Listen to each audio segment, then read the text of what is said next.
Bon, ben bonjour tout le monde. Dans cette vidéo-ci, je vais vous expliquer la théorie là, de la section 3.2. Donc, la section 3.2 là, du livre de physique XXI, le tome B. La section 3.2, ça s'appelle la résistivité. Ça. Ok. Ça s'appelle la résistivité. Donc, la résistivité, c'est une propriété là, des matériaux. Donc, chaque matériel va avoir sa propre résistivité. Et faut pas mélanger là, résistivité et résistance. Donc, la résistance, c'est ce qu'on va retrouver là, ici, c'est le R majuscule, alors que la résistivité, c'est le symbole grec, c'est la lettre grecque rho. Donc, il y en a qui trouvent que ça ressemble un peu à la lettre P, là, mais c'est pas un P, c'est vraiment la lettre grecque rho. Ça va être la résistivité d'un matériel. Donc, euh, pour dans les premières acétates de la section 3.2, je vais vous expliquer d'où vient cette formule-là. Comment on peut faire en fait pour découvrir un peu soi-même cette formule-là, si vous voulez. Et c'est expliqué un peu plus longuement dans le livre. Là, je vais juste vous résumer ce qui a été fait. C'est que on imagine qu'on fait des petites expériences. On imagine qu'on prend par exemple, c'est fait dans la situation 1, on prend une pile de 1.5 volts et on prend un fil de métal là, qui mesure 50 cm de long. On relie le fil de 50 cm à chacune des deux bornes de notre pile. Et en faisant ça, on remarque que bon, il y a un courant qui va s'installer, qui va circuler dans le fil électrique. Et à l'aide d'appareils de mesure, là, si on mesure le courant qui passe dans le fil, on va se rendre compte que c'est un courant de 2,5 ampères. On se rappelle la loi d'Ohm qu'on avait vue là, la dernière fois. On sait que delta V est égal à R fois I. Donc, si on a la résistance là-dedans, la résistance va être égale à delta V sur I. Si on a une pile qui a une électromotance de 1.5 volts, puis on mesure un courant de 2.5 ampères, on est capable de déduire que notre morceau de fil ici de 50 cm de long, il y a une résistance de 0,6 ohms. Okay. Ensuite de ça, ce qu'on fait, c'est qu'on fait une deuxième expérience. On prend la même pile, et cette fois-ci, on relie deux morceaux de fil de 50 cm de long. Donc, on a un fil qui est finalement deux fois plus long. Et si on fait ce petit montage-là, on va se rendre compte maintenant que notre courant ne sera plus 2.5 ampères. Notre courant va être seulement de 1.25 ampères. Donc, avec cette formule-là, si la pile n'a pas changé, c'est le même delta V, mais que notre courant devient deux fois plus petit, le courant a été divisé par deux, mais que le delta V n'a pas changé, ça veut donc dire que la résistance, elle a doublé. La résistance a doublé, au même moment, le courant a été divisé par deux, donc le produit des deux, R fois I, n'a pas changé, parce que c'est la même pile. Okay. Donc ça veut dire que quand on a doublé la longueur du fil, qu'est-ce que ça a eu comme conséquence? C'est que ça l'a doublé la résistance de notre fil. Donc on se rend compte comme ça que la résistance du fil est proportionnelle à la longueur du fil. L, c'est le petit L minuscule ici, c'est la longueur du fil. Donc si on double le L, on double le R également. Donc ça c'est une première chose qu'on peut constater. Deuxième chose qu'on fait, deuxième genre d'expérience, c'est faire la situation 2. On repart de notre situation initiale, dans laquelle là, on a un morceau de fil de 50 cm qui est relié aux bornes de notre pile, il y a un courant de 2.5 ampères qui passe, ça c'est correct. Si on relie un deuxième fil à côté du premier, on va se rendre compte, on pourrait mesurer que dans le deuxième fil aussi, on a un courant de 2.5 ampères qui circule. Donc, en tout, là, on a au total 5 ampères de courant qui va circuler. Parce qu'il y a 2.5 ampères dans chacun, il y a deux petits morceaux de fil ici. Et si on regarde un peu géométriquement à quoi ça correspond, si on prend deux fils comme ça, là, puis qu'on les relie aux bornes de notre pile, ben, brancher deux petits fils qui ont chacun une RA, ben, on pourrait les coller ensemble, ces fils-là, ce serait la même chose qu'avoir un seul gros fil qui aurait une R de 2A. Okay? Et ce qu'on se rend compte, c'est que quand on a doublé l'aire de notre fil, on a eu un courant qui est deux fois plus grand. Okay? Et si on revient à notre delta V est égal à RI, là, delta V égale à RI, la loi d'Ohm, comme la pile n'a pas changé. Okay? Si on a obtenu là, un courant qui est deux fois plus grand, on a obtenu 5 ampères plutôt que 2.5 ampères, ça veut dire que la résistance a été divisée par deux, puisque faut que le produit des deux n'ait pas changé, puisque le delta V, ça reste la même pile. Okay? Donc ça veut dire que quand l'air a été multiplié par deux, quand on a doublé l'air de notre fil ici, la résistance a été divisée par deux. Donc on peut dire que la résistance est inversement proportionnelle à l'air du fil. Ok. Donc ça, c'est la deuxième relation de proportionnalité qu'on obtient. Et si on combine ensemble nos deux relations de proportionnalité, donc si on a là que R proportionnel à L et en même temps R proportionnel à 1 sur A, si on combine ces deux relations de proportionnalité-là ensemble, en fait, là, on trouverait que R est proportionnel à L sur A. Okay. Mais une relation de proportionnalité, on peut toujours changer ça par une relation d'égalité avec une certaine constante. Donc on peut dire que R est égal à une certaine constante, là, que je peux appeler, on pourrait l'appeler mettons C là, pour l'instant, égal à une certaine constante multipliée par L sur A. Et cette constante-là, ben c'est ça qui est la constante de proportionnalité entre R et le L sur A. C'est cette constante de proportionnalité-là qu'on a définie comme étant la résistivité, puis qu'on appelle ρ. C'est pour ça qu'on va écrire que R est égal à ρ fois L sur A. Okay. Et R, la lettre ρ, c'est la résistivité. Okay. Donc, une fois qu'on connaît cette formule-là, qui est l'équation qu'on va utiliser tout au long de la section 3.2, bien évidemment, c'est une équation algébrique, hein, donc on peut s'en servir pour isoler la résistivité si on connaît toutes les autres caractéristiques. C'est ce qu'on fait par exemple, là, exemple à la situation 4, on veut trouver c'est quoi la résistivité du nichrome. Donc le nichrome, c'est juste une sorte de métal, c'est un alliage entre du nickel et du chrome. Et disons qu'on prend un fil de nichrome, puis qu'on connaît sa longueur, son aire et sa résistance, on pourrait isoler le ρ là-dedans et trouver ce serait quoi la résistivité. Donc c'est ce qu'on fait à la situation 4. Donc on obtient ρ ici qui est 1.2 fois 10 à la moins 6. Donc ça c'est la résistivité du nichrome. Et comme je disais tout à l'heure, la résistivité c'est une propriété des matériaux, un peu comme la masse volumique, par exemple, comme vous avez appris en chimie. Donc, vous savez que chaque matériel, là, chaque élément du solvant périodique a une certaine masse volumique. Ben, chaque élément, chaque métal, là, chaque matériel a sa propre résistivité. Donc, c'est une caractéristique qui peut nous permettre d'identifier directement un matériel. Okay. Voilà. Donc, juste une petite précision, plusieurs petites précisions. Premièrement, d'après la formule qu'on a ici, les unités de la résistance, on sait que ce sont des ohms. La longueur du fil en système international, ça va être des mètres. Puis l'aire de la section du fil, ça va être des mètres au carré dans le système international. Ce qui fait que les unités de la résistivité, si on l'isole dans la formule, puis qu'on remplace avec les unités, on va se rendre compte que les unités là, de notre résistivité, ça va être des ohms fois des mètres. Quand on parle, on dit des ohms mètres, mais ohm mètre, ça veut dire ohm multiplié par un mètre. Okay. Juste une petite précision concernant la variable A ici, là, qui est l'aire de la section. En fait, c'est l'aire de la section transversale du fil. C'est-à-dire que si vous imaginez un fil électrique de forme cylindrique, donc ça c'est quelque chose qui est assez commun, qui est assez standard, les fils ont des formes cylindriques. Donc si vous imaginez un courant qui circule, disons du haut vers le bas dans le fil, mais ce qu'on appelle l'aire ici, c'est l'aire de la section transversale. Fait que imaginez que vous avez votre courant électrique qui passe dans votre fil, là, et dans le fond, c'est comme l'aire de la section qui est perpendiculaire à la direction de propagation de votre courant. Fait que si votre courant là se propage, disons là, verticalement, là, du haut vers le bas dans cet exemple-ci, ben l'aire de votre fil, ce serait l'aire de la section qui est dans un plan horizontal. Hein, okay? Donc ce serait l'aire de ce cercle-là ici. Okay? Donc c'est l'aire de la section qui est à 90 degrés de la propagation, du sens de propagation de votre courant. Okay.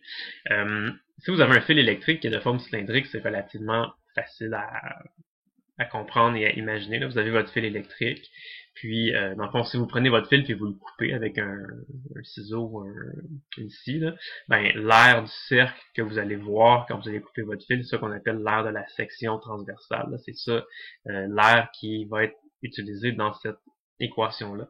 Okay. Mais dans le livre, il y a certains exercices. Puis, juste pour voir si vous faites bien si vous comprenez bien c'est quoi le A. Par exemple, ici, si on a un morceau de fil électrique, mais qui n'est pas un morceau de fil standard, qui serait pas de forme cylindrique. Fait que ce serait une espèce de cube, pas un cube, mais une espèce de prisme là, rectangulaire en métal. Okay? Fait que ça pourrait être conducteur, ça pourrait être du métal, donc on pourrait s'en servir de cette espèce de cube métal, de cette espèce de prisme rectangulaire-là pour faire voyager un courant.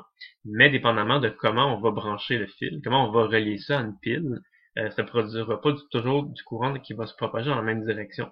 Par exemple, si on prend une pile, puis qu'on relie là, cette borne-là à cette borne-là ici. Puis disons, on met une pile, là, disons, si on met une pile comme ça, avec la borne positive, la borne négative. Bon, qu'est-ce que ça va faire? Là, ça va faire du courant conventionnel qui va tourner dans ce sens-là. Donc, si on a un courant conventionnel qui se dirige là, dans ce sens-là, par la droite, qu'est-ce qui va arriver si on veut utiliser cette équation-là? Ben là, on regarde, notre courant va se déplacer vers la droite. Donc là, dans cet exemple-ci, notre longueur L, ce serait 5 cm. Okay? Et l'air qu'on devrait utiliser dans l'équation, ce serait l'air de la section transversale, donc ce serait l'air du rectangle ici. Okay? On dit notre courant se déplace vers la droite. Donc si on prend notre fil dans lequel le courant se déplace, puis on le coupe, là, ben on va voir ce petit rectangle-là. Donc l'aire de ce rectangle-là, qui mesurerait 1,5 cm multiplié par 2 cm, ça, ce serait l'aire qu'il faudrait utiliser ici. Là, j'ai dit en centimètres, évidemment, il faudrait convertir ça en mètres, là, donc 0.015 mètres fois 0.02 mètres. Puis là, ce serait l'aire. Il faut mettre en mètres carrés. Okay. Mais c'est ça, fait que si le courant se déplace horizontalement, mettons de gauche à droite, là, la longueur, ce serait 5 cm, puis l'air, ce serait l'air de ce rectangle-là. Okay. Mais si on change nos connexions, ce serait différent. Par exemple, je vais effacer ça ici. Là. Puis si on disait là, plutôt que nous, on décide de prendre ce petit morceau de métal-là, puis disons qu'on décide, je sais pas, là, de le brancher de haut en bas. Donc on prend par exemple là, cette face-là et la face qui est en dessous. Puis là, on fait notre petite pile comme ça, là, borne positive, borne négative. Si on relie nos fils comme ça, qu'est-ce qui va arriver? Là, on va avoir du courant conventionnel qui va tourner comme ça dans le sens horaire. Donc, dans le petit morceau de métal ici, on aurait du courant conventionnel qui se déplace vers le bas.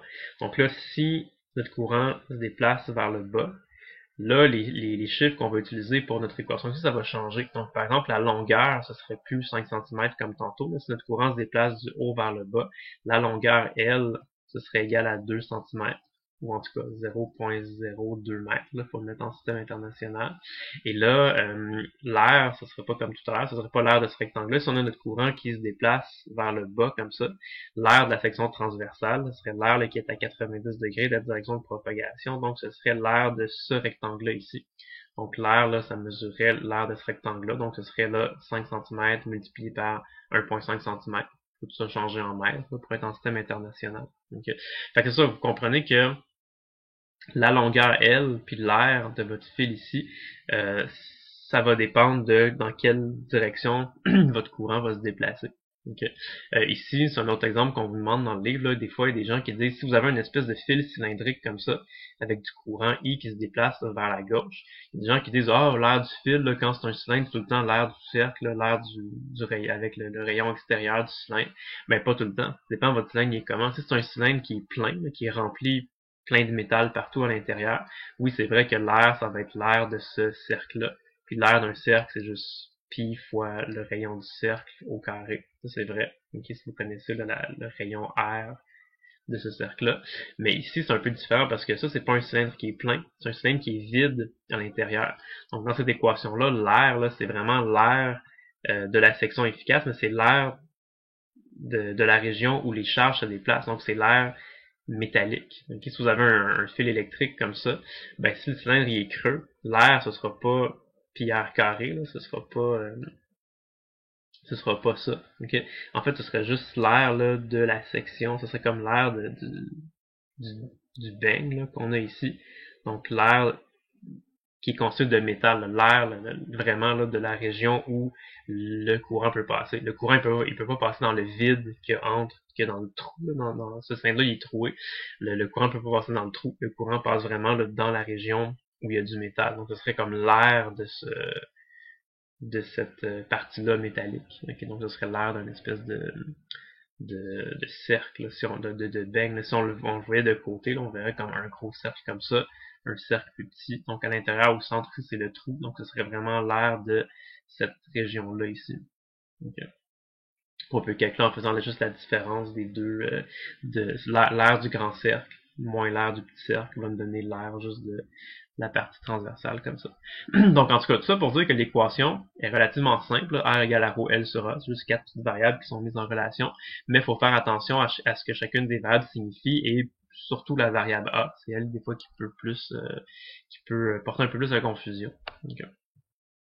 Donc voilà, sinon des petits mots sur la résistivité, c'est que, bon, dans mon exemple ici, j'ai dit, tu sais, chaque matériel a sa résistivité, la résistivité c'est quelque chose qui est comme une constante, là, qui change pas pour chaque matériel. C'est pas tout à fait vrai, parce que en vérité, comme c'est expliqué dans le livre, là, la résistivité va avoir tendance à dépendre un petit peu de la température. Donc, surtout si ça représente un gros changement de température. Par exemple, le filament d'une ampoule électrique, c'est fait avec un matériel qui s'appelle du tungstène. Et dans votre livre, là, vous avez, dans la section 3.2, un petit tableau comme ça qui vous donne différentes valeurs de résistivité. On va regarder quelques-unes ensemble là, qui sont intéressantes. Par exemple, justement, le tungstène. Vous voyez que, je sais pas si vous êtes capable de lire ou si c'est trop petit, mais sinon, dans votre livre, vous l'avez. Là. Donc, ça, c'est la résistance du tungstène. À température de la pièce, là, et 5.6 fois 10 à la moins 8, puis la résistivité du tungstène dans le filament d'une ampoule électrique qui est allumée. Donc quand on allume une ampoule électrique, on avait discuté dans la vidéo là, de la section 3.1 et 3.4, il y a du courant qui passe, donc ça fait chauffer le petit filament avec l'effet Joule, et le métal devient chaud. Puis quand le métal devient très chaud, il va devenir incandescent, il va se mettre à émettre là, de la lumière comme ça. Et le filament d'une ampoule électrique, ça peut devenir très chaud. Là. Ça peut atteindre une température d'environ 2500 degrés Celsius. Donc c'est sûr que si vous avez un matériel qui est à la température de la pièce, là, disons une vingtaine de degrés Celsius, quand votre ampoule est éteinte, puis là, quand vous l'allumez, ça atteint une température d'à peu près 2500 degrés Celsius. Ben là, ça représente un gros changement de température. Donc, c'est sûr que la résistivité du matériel va changer un petit peu. Okay? C'est environ 13 fois plus. Okay? En général, ce qui arrive, c'est que plus que les matériaux vont devenir chauds, plus que la résistivité va avoir tendance à augmenter. Fait qu'un matériel qui est très chaud en général va moins bien conduire le courant électrique, va avoir une plus grosse résistance, si vous voulez. Ça, c'est quand ce sont des gros changements de température, mais si vous avez quelque chose avec une température qui change une dizaine de degrés, généralement, ça va pas changer grand-chose. Donc, c'est pour ça qu'on peut supposer là, que la résistivité, c'est quelque chose qui est à peu près constant, à moins que vous commenciez à changer la température de plusieurs centaines ou plusieurs milliers de degrés. Mais bon, la température de la pièce, c'est à peu près des résistivités qui sont constantes. Okay. À part celle-ci, qui est donnée à 2500 degrés Celsius, toutes les autres résistivités sont à température de la pièce, là, dans le tableau qu'on a là. Une autre chose que je voulais vous dire, une autre chose juste intéressante comme ça, c'est que, par exemple, de l'eau. Tu sais, les gens se demandent, de l'eau, tu sais, c'est-tu conducteur, ça a-tu une grosse résistivité ou une petite résistivité? Ben, ça dépend de la composition de l'eau. En fait, de l'eau distillée, tu sais, vraiment de l'eau pure, là, H2O. Ça, c'est presque pas conducteur. Okay? Ça a une résistivité qui est très grande, donc ça conduit pas vraiment bien le courant. Par contre, si vous avez de l'eau de mer, de l'eau salée, ben là, le fait qu'il y ait des ions là, en solution dans l'eau, là, ça va la rendre beaucoup plus conductrice. Okay? Une résistivité là, beaucoup plus petite. Donc, juste, c'est ça, pour que vous sachiez que juste des fois, là, modifier légèrement une solution peut vraiment changer beaucoup ses propriétés. Des trucs que vous avez vus en chimie, par exemple. J'ai trouvé une petite vidéo ici sur internet là, que je vais vous montrer. Donc, au départ, ce qui est dans le bécher, c'est juste de l'eau distillée. Donc, H2O pur, là, rien d'autre là-dedans. Vraiment de l'eau le plus pure possible. Donc, ça conduit pas très bien le courant. Et le monsieur, ce qu'il va faire ensuite, c'est qu'il va mettre du sel. Puis en mettant du sel, vous allez voir, là, ça va commencer à conduire, puis ça va permettre à l'ampoule de s'allumer. Donc le monsieur, au début, ce qu'il fait, c'est qu'on a une ampoule ici. Dans le petit socle, il y a déjà une pile. Donc là, le courant, il essaie de traverser. Mais, je sais pas si vous avez vu là au début, comme ici, il y a deux fils électriques, mais les deux fils électriques ne se touchent pas. Okay? Fait qu'en ce moment, le courant peut pas circuler, le circuit n'est pas complet. Si les deux morceaux de fil ici pouvaient se toucher, là, on aurait du courant qui circulerait. Comme je vous dis, là, il y a déjà une pile dans le petit socle ici. Fait que quand on met ça dans l'eau, pour l'instant, là, il n'y a rien qui permet au courant de passer entre les deux électrodes ici. Donc l'ampoule ne s'allume pas. Là, le monsieur, ce qu'il fait, c'est qu'il met du sel dans l'eau. Puis au fur et à mesure qu'il met du sel dans l'eau, là, on se met à avoir de l'eau qui devient de l'eau salée. Et quand l'eau devient suffisamment salée, elle va se mettre à conduire le courant électrique Vous voyez, puis là, vu que le courant électrique est capable de circuler, il est capable de passer là, entre deux électrodes, là, on se met à avoir du courant électrique dans notre ampoule et l'ampoule va s'allumer. Okay. Donc, c'est ça. Ça fait juste vous montrer que des fois, en ajoutant un petit peu de sel dans une solution ou en modifiant légèrement les propriétés d'une solution, ça peut changer énormément là, sa résistivité. Donc, le point 2 ohms mètre, c'est environ 1 million de fois plus grand que 2 fois 10 à la 5 ohms mètre. Fait que de l'eau salée, c'est 1 million de fois plus conducteur que de l'eau distillée. Okay. Sinon, tu sais, quand vous avez la table là, ici là, dans votre livre avec plusieurs valeurs de résistivité, ça, tu sais, il y a des très petites valeurs, comme vous voyez en haut, et il y a des très grandes valeurs, comme vous voyez en bas. Okay. En général, là, il n'y a pas il n'y a pas de chiffre exact là, de dire, OK, à partir de telle résistivité, un matériel est conducteur, ou à partir de telle résistivité, un matériel est isolant. En fait, ce qui arrive, c'est que, des fois, on parle de conducteur puis d'isolant. Ce que ça veut dire, c'est que, en fait, les matériaux qu'on considère comme étant des bons conducteurs, c'est des matériaux qui ont des petites résistivités. En général, on dit là, les matériaux qui ont des résistivités plus petites que 10 à la moins 4 ohms mètre, c'est considéré comme étant des bons conducteurs. Par exemple, le cuivre. Okay, le cuivre, ça c'est un matériel qu'on utilise beaucoup pour faire des fils électriques parce que c'est un matériel qui conduit très bien l'électricité et c'est pas un matériel qui est très rare, c'est pas comme de l'argent ou de l'or, c'est un matériel qui est relativement abordable, okay, qu'on trouve quand même en grande quantité là, sur la planète. Et à l'autre extrémité, si on va dans le bas de notre tableau ici, ben là on a des très grandes valeurs de résistivité, ce qu'on considère comme des isolants. C'est des matériaux qui vont avoir des résistivités plus grandes que 10 à la 10 ohms par ohm mètre. Okay, c'est un guide, là. Comme par exemple du plastique. Hein. Ça, du plastique, tout le monde sait que c'est isolant, ça conduit pas très bien l'électricité. Puis vous voyez là du plastique commun, du plastique standard, ça a une résistivité d'environ 10 à la 12. Donc c'est un bon isolant. Okay. Mais c'est ça, comme je voulais vous dire, c'est qu'il n'y a pas vraiment de coupure nette. Là. Il n'y a pas comme c'est ça, il y a des résisticités, il y en a de différentes valeurs. Okay? Donc, il y en a des valeurs très petites, très grandes, mais il y a des valeurs un petit peu intermédiaires. Fait que, il n'y a pas, mettons, un matériel qui est un conducteur parfait, puis il n'y a pas un matériel qui est un isolant parfait. Okay? Puis même à la limite, là, ça dépend toujours de la différence de potentiel que vous allez mettre. Même si vous prenez là, un matériel qui est supposé être un bon isolant, si vous branchez ça sur une pile de 1 million de volts, là, ben, je veux dire, à un moment donné, il y a du courant qui va finir par passer pareil. Là. Donc, c'est vraiment juste une question. Il y a des meilleurs conducteurs que d'autres, des matériels dans lesquels c'est plus facile de faire passer du courant, mais il n'y a rien qui est parfait. Okay. Si vous regardez le tableau, vous dites, il n'y a rien qui est parfait, vous voyez, il y a peut-être quelque chose qui vous accroche un peu, c'est que ici, vous voyez qu'il y a des matériaux qui ont une résistivité qui est égale à 0. Okay. Ça c'est bizarre, une résistivité égale à 0. Puis dans notre formule, ça donnerait comme une résistance qui est égale à 0. Je vais en glisser un petit mot tout à l'heure à la fin de cette vidéo-là. Ça s'appelle les supraconducteurs. Je vais juste vous en parler dans quelques instants. Okay.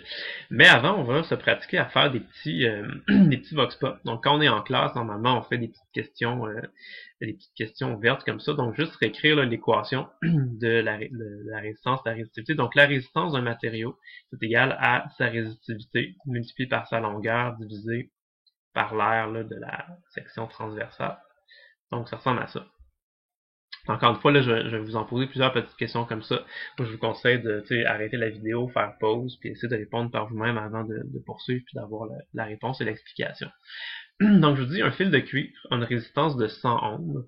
Que devient sa nouvelle valeur de résistance si on double sa longueur? Donc, au départ, là, vous avez un fil de cuivre qui a une certaine longueur qu'on connaît pas. Hein. Je vous dis pas c'est combien de mètres. Mais je vous dis, ce fil de cuivre-là, il y a une certaine longueur, il y a une résistance de 100 ohms.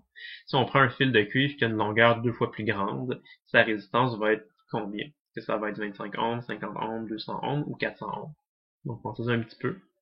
Regardez la formule, ça va sûrement vous aider.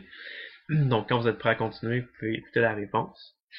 La réponse était 200 ohms, tout simplement, parce qu'avec la formule qu'on a là, on voit que la résistance d'un matériel, c'est proportionnel à la longueur. Donc ici, la seule chose qui a changé, c'est la longueur.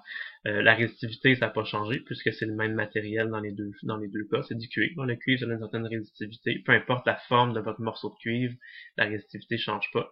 L'air n'a pas changé. c'est comme les deux cercles qui n'ont pas changé. C'était vraiment juste la longueur qui a changé. Fait que c'est juste la longueur qui change.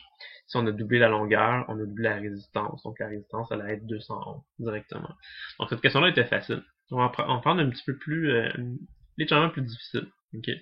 Je vous dis, pareil comme ça, le fil de cuivre ici, il y a une résistance de 100 ohms. Il y a une certaine longueur qu'on connaît pas, il y a un certain rayon, là, ça cercle ici, un certain rayon qu'on connaît pas. Que devient sa nouvelle valeur de résistance si on double son rayon? Fait que si on prend un fil de cuivre qui a la même longueur que le premier, mais qui a un rayon 2 fois plus grand, ça va être quoi sa résistance? Okay. Est-ce que ça va être 25 ohms, 50 ohms, 200 ohms ou 400 ohms? Pensez-y quelques instants. Puis quand vous êtes prêts, vous pouvez écouter la solution. Donc la solution, c'était 25 ohms. Pourquoi? Parce que ici, il y a un petit, pas un piège, mais il faut juste faire attention à quelque chose. C'est que, bon, la résistance, on dit que c'est la résistivité fois la longueur divisée par l'air de notre cercle ici. Et ça, il y a bien des gens qui vont dire, ah oui, quand on double la valeur de R, on a doublé l'air ici. Donc, si l'air a doublé, la résistance devrait devenir 2 fois plus petite. Fait que pour ça, il y a beaucoup de personnes qui vont répondre 50 ohms. Okay. C'est pour ça la bonne réponse, parce que n'oubliez pas quelque chose, c'est que ici, là, le A, c'est l'air de nos surfaces transversales. Donc ici, on imagine toujours évidemment là, que c'est un fil électrique, donc le courant serait dirigé, là, disons, horizontalement, là, soit de gauche vers la droite ou de droite vers la gauche. Donc l'air ici, là, le A, dans nos équations, ce serait l'air de la surface transversale, donc ce serait l'air du cercle ici, et ici on aurait l'air du cercle là, qui est là. N'oubliez pas que l'air d'un cercle, c'est égal à pi fois le rayon du cercle au carré. Okay. Donc, il y a un au carré ici. Donc, si vous doublez le rayon d'un cercle, ben, comme le rayon va être mis au carré par la suite, donc, si vous doublez le rayon de votre cercle, vous venez de quadrupler l'aire de votre cercle. Hein. L'aire d'un cercle, c'est proportionnel à R au carré. Okay. Donc, c'est ça qu'il faut faire attention. Fait que quand vous avez doublé le rayon de votre cercle, vous avez fait que l'air est devenu 4 fois plus grande. Et là, on comprend que si l'air devient 4 fois plus grande, la résistance va devenir 4 fois plus petite, donc va devenir 25 ohms au lieu de 100 ohms. Okay. Donc, c'était A la bonne réponse. Un autre un petit peu plus compliqué. Okay. En fait, dans les deux exemples qu'on vient de faire ici, c'est qu'on changeait toujours juste une chose à la fois. Hein. Ici, on changeait seulement la longueur du fil, mais l'air demeurait constante. Ici, c'est le contraire. La longueur du fil ne changeait pas, mais l'air, c'est juste l'air qui avait changé. Ici, vous allez voir, les deux vont se faire un peu en même temps. Donc, imaginez que vous avez un fil électrique, mais c'est pas un fil cylindrique, c'est un fil qui est en forme de prisme rectangulaire, si vous voulez. On suppose toujours que le courant là, se déplace, disons, vers la droite. Là. Donc, courant conventionnel comme ça. Ça va être la même chose, là, évidemment, pour la deuxième situation. Comme ça. Fait que moi, ce que je vous dis, c'est que ce prisme rectangulaire-là, il y a une résistance de 100 ohms. Okay? Vous ne connaissez pas exactement sa longueur, vous ne connaissez pas exactement l'air ici, mais ça a une résistance de 100 ohms. Et là, on dit, je vous demande que devient sa nouvelle valeur de résistance si on coupe le fil en deux sur le sens de la longueur et qu'on le soude bout à bout. Fait qu'on a pris notre fil ici. On imagine qu'avec une scie quelconque, là, on le scie en deux, comme ça. Ça nous donne deux petits prismes rectangulaires qu'on raboute, là, on les ressoude bout à bout comme ça, et ça nous donne un fil qui a maintenant cette forme-là. Fait que regardez un petit peu ce qui s'est passé avec la longueur, regardez un petit peu ce qui s'est passé avec l'air, regardez la formule, la résistance, c'est la résistivité fois la longueur divisée par l'air. Donc, si ce morceau de fil-là avait une résistance de 100 ohms, le morceau ici a une résistance de combien de ohms? Est-ce que c'est 25, 50, 200 ou 400? Pensez-y un petit peu. C'est un petit peu plus difficile celui-là, mais vous allez être capable de le résoudre là, si vous réfléchissez comme il faut. Donc, quand vous êtes prêt à continuer, vous pouvez poursuivre. Donc, la bonne réponse ici, c'était 400 ohms. Okay. Ce qu'il faut faire attention, c'est que il s'est passé deux choses en même temps. C'est ça qui est un petit peu plus compliqué que les autres choses. Il y a eu comme deux phénomènes en même temps qui se sont produits. Premièrement, c'est que en raboutant le fil comme ça bout à bout, ben, la longueur du fil a doublé. Hein. La longueur est devenue 2L. Donc, si on double la longueur, qu'est-ce que ça a fait avec notre résistance? Ben, la résistance a été multipliée par 2. Okay, qu'on a doublé la longueur du fil. Mais l'autre chose qui est arrivée aussi, c'est qu'en coupant le fil en deux comme ça, l'air de notre section transversale, là, avant on avait l'air de tout ce gros rectangle-là ici, Et après avoir coupé le fil en deux puis l'avoir rajouté, là, l'air de notre section, c'est rendu juste ça ici. Donc l'air a été divisé par 2. Hein. L'air est devenu A sur 2, si vous voulez. Donc si on divise l'air par 2, comme l'air est au dénominateur, diviser le dénominateur par 2, ça va avoir comme effet de doubler, encore une fois, votre, votre résistance. Fait que, on a fait deux modifications, mais chacune des deux modifications, indépendamment, là, a cherché à doubler la valeur de la résistance. Fait que si les deux phénomènes sont produits en même temps, ben tout ça ensemble, ça fait que votre résistance est devenue fois 4. Elle a été multipliée par 4. C'est pour ça qu'elle a une valeur maintenant de 400 ohms plutôt que 100 ohms. Il y a deux changements qui ont été faits en même temps. Et dernière petite question de ce type-là, genre de petite question vox pop comme ça. Je vous dis là, que vous avez un cylindre de métal qui a une certaine résistance R. Je ne sais pas combien de ohms, mais une certaine résistance, une certaine longueur, un certain rayon R comme ça. Là, je vous dis, on fait fondre le cylindre qui a un rayon R et on le remoule, on le reforme là, afin de former un nouveau cylindre qui a un rayon 2R. Quelle est la résistance R' du nouveau cylindre? Donc c'est ça ici, là. Fait qu'imaginez que vous avez un morceau de métal dans les mains. Vous avez ce morceau de fil cylindrique là. Et là, vous le faites fondre et vous le reformez comme ça. Okay. Donc c'est sûr que, bon, si vous faites un cylindre qui a un rayon plus grand, la longueur va être plus petite nécessairement, parce que la quantité totale, le volume total de métal doit rester le même. Donc, faut réfléchir un petit peu. C'est un petit peu plus compliqué celui-là. Pensez à qu'est-ce qui est arrivé là avec la longueur ici. Regardez qu'est-ce qui a été modifié. Encore une fois, il y a comme deux, vous voyez qu'il y a deux changements qui ont été faits en même temps. La longueur du fil a changé et l'air du fil a changé aussi. Je peux vous réécrire la formule. Là. La résistance c'est ρ fois L sur A. Donc, pensez-y. Puis quand vous êtes prêt, vous pouvez poursuivre la vidéo. Donc, la réponse était aucune de ces réponses. Okay. C'était pas 2R, c'était pas R sur 2, c'était pas R sur 4. En fait, ce qu'on va trouver ensemble, je vais vous l'expliquer, c'est que la résistance va être divisée par 16. Donc la bonne réponse, ça aurait été R sur 16. Pourquoi? Bon, premièrement, il faut comprendre que ce qui reste fixe dans ce problème-là, c'est le volume de métal. Donc vous avez un certain morceau de métal là, entre les mains, donc vous avez une certaine quantité, un certain volume total de métal. Fait que si vous faites fondre ça, puis que vous le reformez en donnant une forme légèrement différente, c'est correct, mais le volume va rester le même. Le volume de métal ne va pas changer, c'est la même quantité de métal que vous allez avoir, c'est juste que vous allez lui donner une forme différente. Okay. Ici, on a un cylindre et ici aussi. Donc, en général, on peut dire que le volume d'un cylindre, c'est l'air du cylindre multiplié par la longueur. Okay. Donc, ici, ce qu'on a fait, c'est qu'on a dit qu'on a pris un cylindre qui avait un rayon R et on lui a donné, maintenant, on l'a reformé, il y avait un rayon qui était égal à 2R. Rappelez-vous de ce qu'on a dit tout à l'heure, quand c'était ici, comme l'aire d'un cercle, c'est πr au carré. Donc, quand on double le rayon du cercle, qu'est-ce qu'on a fait? C'est qu'on quadruple l'aire de notre cercle. Fait ici, on avait une certaine aire qu'on connaît pas, qu'on peut appeler A. Et ici, on a une aire qui est 4 fois plus grande. On a une aire qui est 4A. Okay. Donc, si vous avez multiplié l'aire de votre cylindre par 4, ça veut dire nécessairement que vous avez divisé sa longueur par 4, puisque le volume doit rester le même. Okay, donc si ce chiffre devient fois 4, donc doit devenir divisé par 4 pour que la multiplication des deux donne exactement le même volume. Donc si ça on avait L, ça veut dire qu'ici on est rendu maintenant avec L sur 4. Okay. Donc là, rendu ici, une fois qu'on a compris ça, là ça revient un petit peu, ça ressemble beaucoup au dernier vox pop qu'on a fait. On regarde les deux modifications individuellement. Donc la longueur L est devenue L sur 4. Okay. Donc, si en faisant ça, en divisant la longueur par 4, notre valeur de résistance aurait été là, divisée par 4. Okay. Mais on a fait une deuxième manipulation, deuxième changement qu'on a effectué, c'est que l'aire de notre cylindre est devenue une aire qui est 4 fois plus grande, parce qu'on a doublé son rayon. Et selon la formule, si on a le dénominateur qui devient 4 fois plus grand, ça veut dire que la résistance R va devenir 4 fois plus petite, donc elle va être divisée par 4.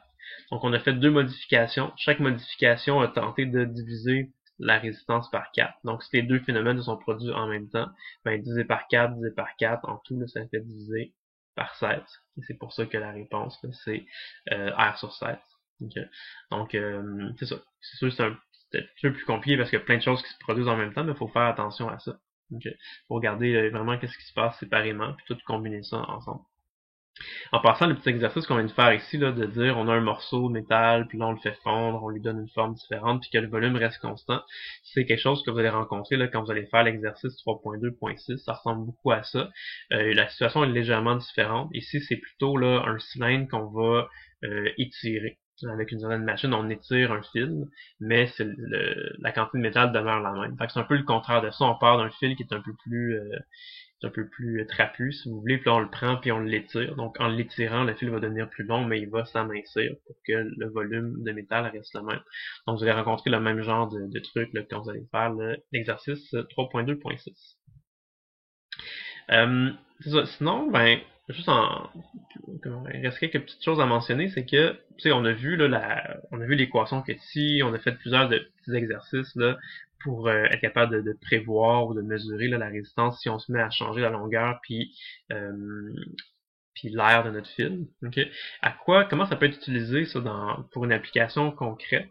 Euh, il y a ce qu'on appelle des rhéostats. Donc, de nos jours, on n'en voit plus tellement parce que bon, tout est rendu tellement miniature, là. Mais des rhéostats, c'est quelque chose qui utilise ce principe-là. En fait, un rhéostat, c'est un espèce un tuyau là, autour duquel est enroulé un fil électrique. Okay. Et ce qui arrive, c'est qu'on peut brancher là, une pile ou un appareil là, entre les deux bornes. Donc, par exemple, entre cette borne-là ici, puis entre la borne qu'on a là. Okay. Et ce qui va arriver, c'est que ce morceau-là ici, c'est un petit morceau qu'on peut déplacer là, de gauche à droite. Okay. Et en déplaçant ce morceau-là de gauche à droite, ça va venir, si vous voulez, sélectionner une certaine longueur de fil. Donc en ce moment, là, le fil électrique, il part ici, là, il tourne autour du cylindre comme ça, puis quand il arrive ici, il est connecté dans ce petit morceau-là qui arrive ici. Okay. Donc ce que ça signifie, c'est que quand on déplace ce petit morceau-là de gauche à droite, ça va changer, si vous voulez, la longueur du fil qui va être utilisé, là, si on relie ça par exemple à une pile, là, ben, mettons, là, je sais pas, là, plus ici, moins là, ben ça, il y a du courant qui va passer comme ça, mais si on change la position ici, on va changer la longueur du fil. Donc si on change la longueur du fil, ça revient à changer la résistance. Okay? Fait que, bref, toute cette petite affaire-là, ça s'appelle un rhéostat. Les gens qui appellent ça un potentiomètre aussi. C'est une façon facile de modifier la résistance d'un élément de circuit. Okay? Juste en bougeant le petit curseur comme ça là, de gauche à droite, on peut changer la longueur, donc ça change la résistance. Okay?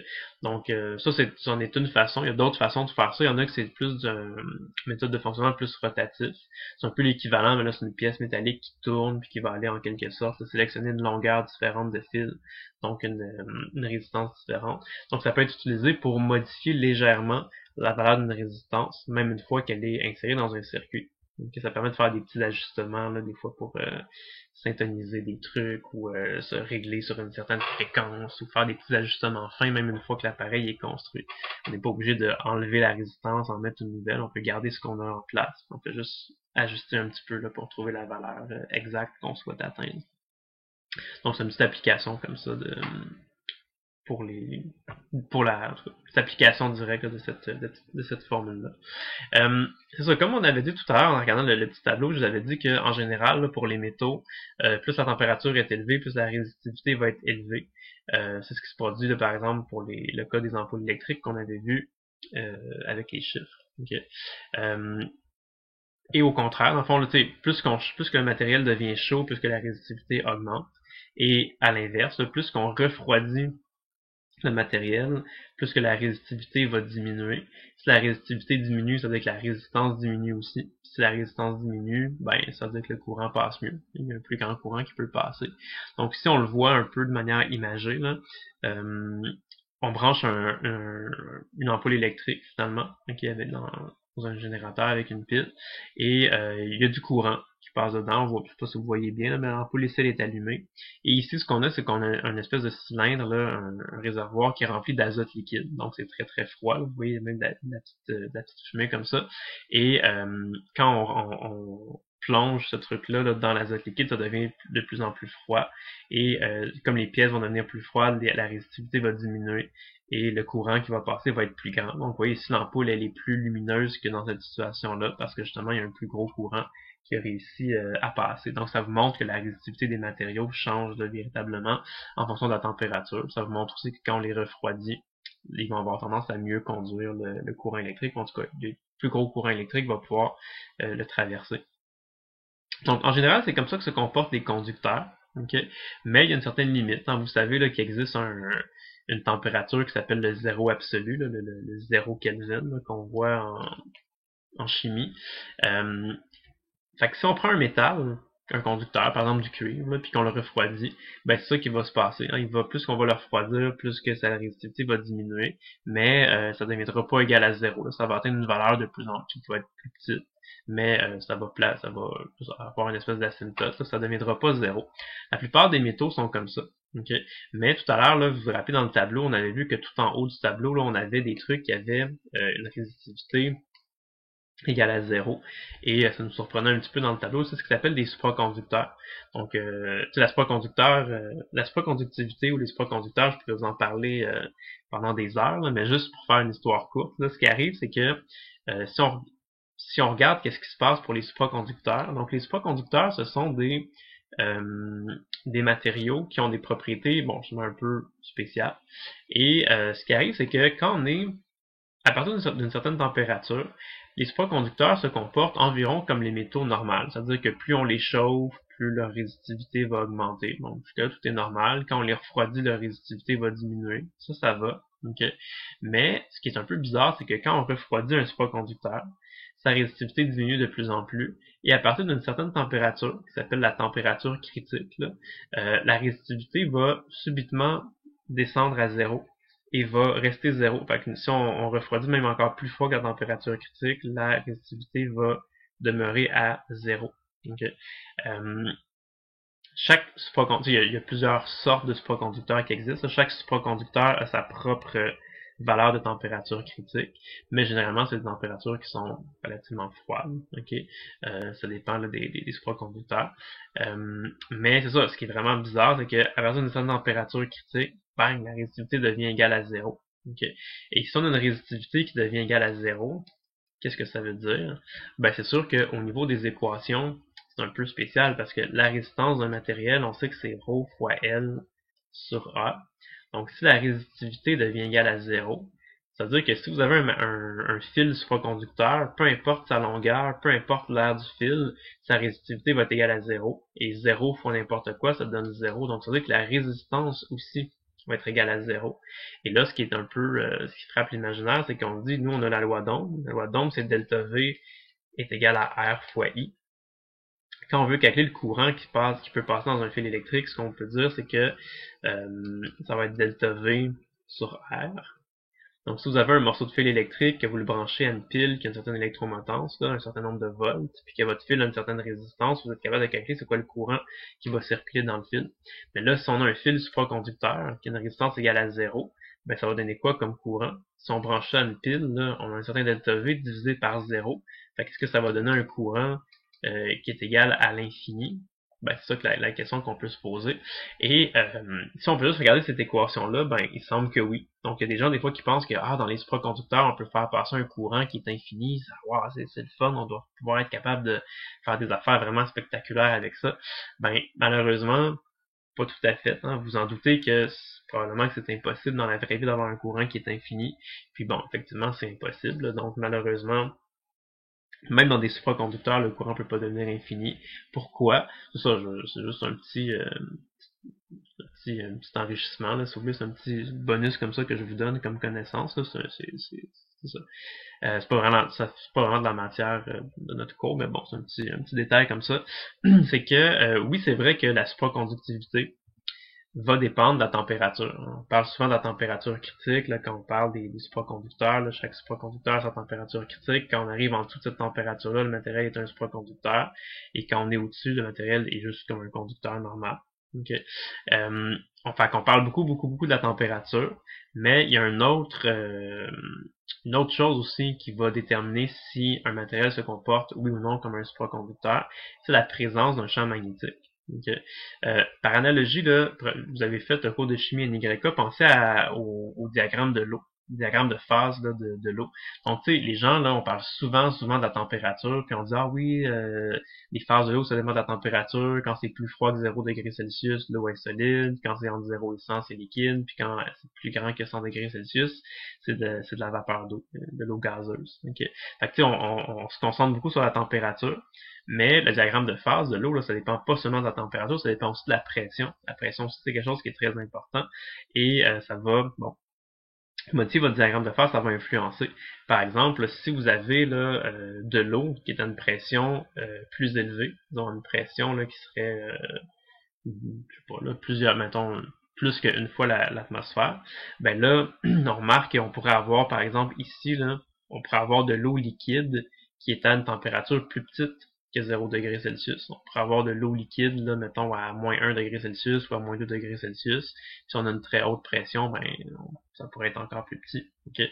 Fait que, c'est juste par analogie, là, que, vous le savez que le diagramme de phase de l'eau, il dépend pas juste de la température, il dépend de la température et de la pression. Mais pour la supraconductivité, c'est la même chose. Donc, ici, vous avez comme, si vous voulez, le diagramme des phases de la supraconducteur. Là. Quand vous êtes à l'intérieur du cercle vert ici, le matériel se comporte comme un supraconducteur. Et si vous êtes à l'extérieur du cercle vert, là, vous êtes dans la phase normale. Okay? Fait que oui, ça dépend de la température, mais ça dépend aussi du champ magnétique. Okay?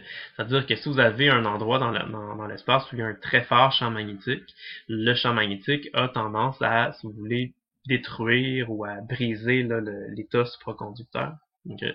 Fait que là, les gens disent, ben, c'est facile, on a juste à prendre notre fil supraconducteur puis à le mettre loin des champs magnétiques. Les champs magnétiques, je sais qu'on ne l'a pas encore vu, on va le voir dans le chapitre 4. Mais vous savez déjà sûrement que c'est des aimants là, qui produisent du champ magnétique. Fait que les gens ils disent, ben là, on a qu'à prendre notre supraconducteur et à le mettre loin des aimants. Là. Pas mettre d'aimants proche d'un supraconducteur. Fait que c'est correct, il n'y aura pas de champ magnétique. Puis quand le champ magnétique est bas, c'est là qu'on a des chances d'avoir un supraconducteur. Ben, oui, ok, c'est vrai que si vous ne mettez pas votre supraconducteur proche des aimants, c'est une bonne chose. Mais malheureusement, comme on va voir là quand on fera ensemble le chapitre 4, plus tard dans la session, on va voir que dès que vous faites circuler un courant dans un fil électrique, ça va générer du champ magnétique. Okay? Donc, dès qu'il y a un courant qui circule quelque part dans un fil, ça produit inévitablement du champ magnétique. Les deux viennent ensemble. Okay? Fait que vous pouvez pas avoir juste un courant, pas de champ magnétique. Là, quand vous produisez un courant, nécessairement, ça génère un champ magnétique. Donc, ce qui arrive, c'est que, imaginez que vous avez un matériel. Là, vous avez un matériel qui se comporte comme un conducteur normal. Disons que vous êtes mettons, dans cette région-ci de votre diagramme. Là, vous prenez votre matériel, vous le refroidissez. Okay? Fait qu'on change la température. On le refroidit. Whoop, à partir d'une certaine température critique, si on devient plus bas que cette température, là, le matériel va être un supraconducteur. Si c'est un supraconducteur, ça veut dire que oui, sa résistivité est égale à 0, donc sa résistance va être égale à 0. Là, vous dites, ah cool, j'ai un supraconducteur qui a une résistance égale à 0, là, je vais me mettre à faire passer un super gros courant dedans. Mais quand vous commencez à faire passer un courant dedans, oui, le courant devient de plus en plus grand, mais plus que le courant devient grand, plus que ça produit du champ magnétique. Donc le champ magnétique augmente, et à partir d'un certain moment, le champ magnétique va briser l'état de supraconductivité, puis là, vous allez repasser dans cette zone-là du graphique, et là, votre matériel va redevenir un conducteur standard, si vous voulez. Okay? Donc, c'est ça. Fait qu'encore une fois, ça montre qu'il y a une certaine limite. Fait que même si vous avez un supraconducteur qui a une résistivité égale à 0, c'est vrai que tant que vous êtes dans cette zone-là, dans la zone verte qui est ici, oui, votre supraconducteur va avoir une résistivité égale à 0, mais vous pouvez tout de même pas lui faire passer un courant qui est infini, parce qu'à partir d'un certain courant, l'état supraconductivité va se défaire, va se briser, ça va redevenir un matériel. standard. Ok. Fait que c'est un peu dommage, mais bon, c'est pour toutes ces raisons-là, il y a quand même quelque chose qui limite le courant. Fait que même dans un supraconducteur, on peut pas atteindre un courant qui est infini. On peut atteindre un courant qui est peut-être très grand. On peut faire passer facilement un courant. Donc, des fois, c'est des façons là, de faire passer un gros courant, puis d'économiser de l'énergie, de pas avoir de perte thermique. Mais il y a quand même une limitation au niveau du courant. On peut pas faire passer un courant infini, malheureusement. Ce serait le fun, là, ça serait cool de pouvoir faire passer un courant infini dans un fil supraconducteur, mais bon, ça marche pas comme ça dans la nature. Euh, donc voilà, j'espère que vous avez trouvé ça intéressant. Donc ça fait le tour là, de la section 3.2. Donc voilà pour ça. Puis les prochaines vidéos s'en viennent. Bonne journée, à la prochaine.